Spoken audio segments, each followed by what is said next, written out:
Hello and welcome to our YouTube platform mission warrior. My name is D K Thakur. इस समय संपूर्ण भारतवर्ष का वातावरण राममय है, और हो भी क्यों न। पूरे 500 वर्षों के बाद हम सब के आराध्य प्रभु श्री राम अपने गृहनगर अयोध्या में विराजमान हो रहे हैं, और इसी के साथ संपूर्ण राष्ट्र में अपनी चिर परिचित परंपरा अनुसार जहाँ तहाँ शास्त्रार्थ अर्थात वाद विवाद शुरू हो गया है। अलग अलग पंथों, ध्यान रहे मैं पंथों की बात कर रहा हूँ, धर्मों की नहीं, कि अपने धर्म आचरण अनुसार अलग अलग तर्क हैं। सिर्फ धर्माचार्यों और आचार्यों के ही तर्क नहीं, बल्कि तमाम राजनीतिक दलों, जन समूहों, दबाव समूहों के साथ साथ चौराहे के चाय दुकान से लेकर मधुशालाओं तक राम और रामायण की ही बात हो रही है। और अभी अभी किसी ने बताया कि भारत के माननीय सर्वोच्च न्यायालय के मुख्य न्यायाधीश डी वाई चंद्रचूड़ ने भी इस संबंध में कुछ विवादित तथ्यों को स्पष्ट कर रहे हैं। तो आइए इस संबंध में कुछ महत्वपूर्ण तर्कों पर बात करते हैं। किंतु बात प्रारंभ करने से पहले यह स्पष्ट कर देना चाहता हूं कि मैं अपने धर्मों को निष्ठापूर्वक मानता हूं और अन्य सभी धर्मों को उसी निष्ठा से सम्मान करता हूं। भैया, यह भारत है, इसकी अपनी एक विशिष्ट परंपरा है, जहां विविधता में एकता की बात की जाती है, जहां दुश्मनों की मृत्यु पर भी शोक मनाई जाती है। भारत एक दरिया है, जहां विशाल से विशाल नदी भी आने के बाद नदी नहीं बल्कि समुद्र बन जाता है, जहां द्वारकाधीश भगवान श्री कृष्ण अर्जुन के रथ का सारथी बन जाते हैं और मर्यादा पुरुषोत्तम प्रभु श्री राम राजा होते हुए भी राज्य के अंतिम पंक्ति के एक अज्ञानी व्यक्ति की संवेदना को ध्यान में रखते हुए और राज्य के प्रति उसकी निष्ठा बनाए रखने के लिए अपने प्रिय पत्नी तक का परित्याग कर देते हैं। अभी एक बात जो देश में आग लगाया हुआ है कि प्रभु श्री राम के मंदिर की प्राण प्रतिष्ठा भारतीय गणराज्य के यशस्वी प्रधानमंत्री नरेंद्र मोदी ही क्यों करेंगे? क्या नरेंद्र मोदी ब्राह्मण कुल में पैदा हुए हैं? उत्तर है नहीं। क्या नरेंद्र मोदी कोई धर्माचार्य है? उत्तर है नहीं। क्या नरेंद्र मोदी धर्मगुरु हैं? उत्तर है नहीं। क्या नरेंद्र मोदी रामलला तीर्थ क्षेत्र के अध्यक्ष हैं? उत्तर है नहीं। क्या नरेंद्र मोदी विश्व हिंदू परिषद के अध्यक्ष हैं? उत्तर है नहीं। क्या नरेंद्र मोदी रामानंद संप्रदाय के महंत हैं? उत्तर है नहीं। तो अब यह प्रश्न उठता है कि नरेंद्र मोदी ही क्यों? भैया, सबकी अपनी अपनी महत्वाकांक्षा है, हर कोई शिखर पर जाना चाहता है, हर कोई लोकप्रिय होना चाहता है, और इसमें कोई बुराई भी नहीं है। अभी कुछ दिन पहले गोवर्धन पीठ के शंकराचार्य स्वामी निश्चलानंद सरस्वती ने कहा कि मोदी जी मंदिर का लोकार्पण करेंगे, मूर्ति को स्पर्श करेंगे, हम वहां जाकर क्या करेंगे? ताली बजाएंगे, जय जय करेंगे। अब लीजिए, प्रभु श्री राम के मंदिर की प्राण प्रतिष्ठा में शंकराचार्य जय जय नहीं करेंगे तो जय जय करने और ताली बजाने के लिए क्या मौलवियों और पादरियों को बुलाया जाएगा?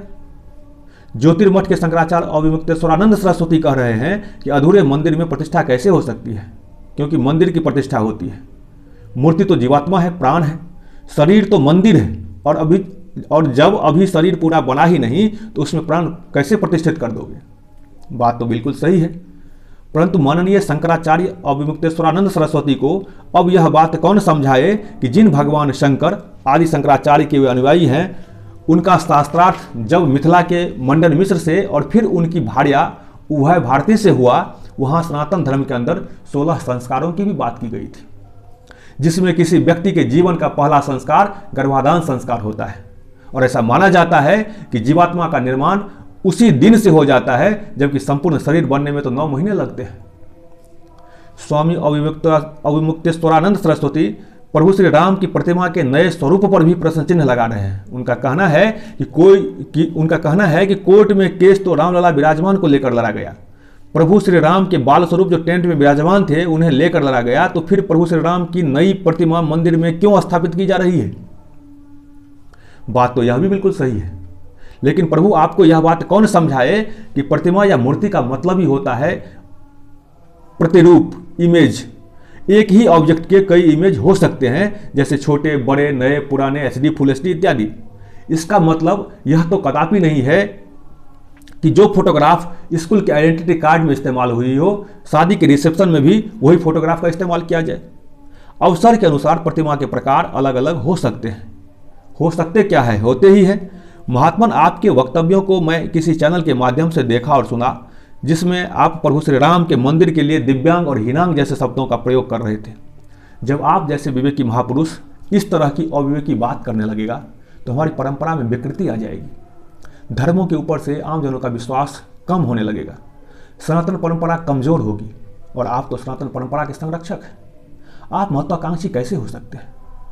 500 वर्षों के आंदोलनों और बलिदानों के बाद जब न्यायालयीन प्रक्रियाओं से गुजरने, सभी धर्मावलंबियों से विचार विमर्श करने, माननीय सर्वोच्च न्यायालय के न्यायाधीशों के द्वारा सर्वसम्मति से निर्णय दिए जाने तथा वर्तमान केंद्र सरकार और राज्य सरकार के अथक प्रयास के उपरांत अब जब प्रभु श्री राम के मंदिर की प्राण प्रतिष्ठा का समय आया है, तब अनर्गल प्रलाप करना उचित नहीं है।